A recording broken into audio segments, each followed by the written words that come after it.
Now let's talk about, 'cause I was just gonna pivot to, looking at it as a business owner, obviously having access to be able to borrow funds. Let's say you want to do a TV campaign, you need, a few $100,000 to make that happen. Having this at your disposal where you could just borrow that against your policy, sounds like a dream come true. But I'm curious, is there a way for the premiums that you're paying to be a business expense and get tax advantages up front with that policy? How can we structure it that way? So typically not. Typically, that's one thing that business owners don't like is it's typically not going to be a deductible expense. Sometimes it's deductible incidentally. For instance, if you have a policy that's on, say a set of key executives, oftentimes small business owners will have a key person who is, the secret to their success, has all the relationships in town, couldn't possibly lose this person, so they'll set up a bonus program. And they'll actually use life insurance as a way to fund it. A, because it's guaranteed and has the ancillary life insurance benefits, but also because the early cash values in these plans tend to be relatively low to what you've paid in. It almost has a built-in vesting schedule, if you will, where they don't really start to see big increases in their values for a few years.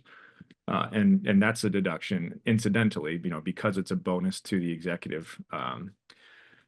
But Now, are typically they not a just deduction. a quick nuanced question there. So if I'm using it in that way, is the value of those premiums now going on their W-2 as income? Like, are they showing that as income? If it's a deduction to the business, then typically yes, it's going to show up on the W-2 of the executive or that key person. And if this is probably beyond the scope of this podcast, but there are some strategies for some of the top advisors that I work with who focus on split funded pension designs, where using life insurance, they're actually able to stuff hundreds of thousands of dollars into these plans with a tax deduction up front. And that plan would actually own life insurance on the life of those key executives. So there are creative ways where you can use these designs to get big, big tax deductions far beyond the traditional 401(k) route.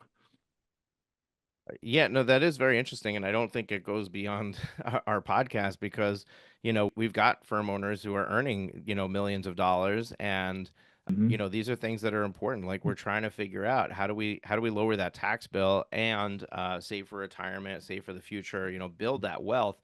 And the defined benefit plan is definitely one of the vehicles that you can use to do that.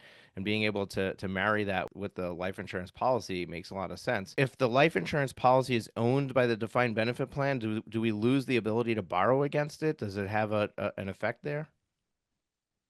While it's in the plan, you do. So typically, the design that we'll see is the plan will own life insurance as an asset, and typically death benefits will be assigned to either the business or the individual separately through kind of a split dollar arrangement.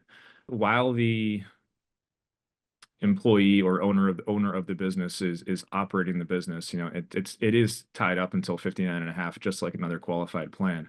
But usually what we find is that at the end of the day, there's a rollout where the wealthy individual will either buy the asset out of the plan, essentially a swap the asset with their own liquid investments, and then take that policy into their own personal planning world, or through a series of transactions, roll that into a trust to do it advanced estate planning.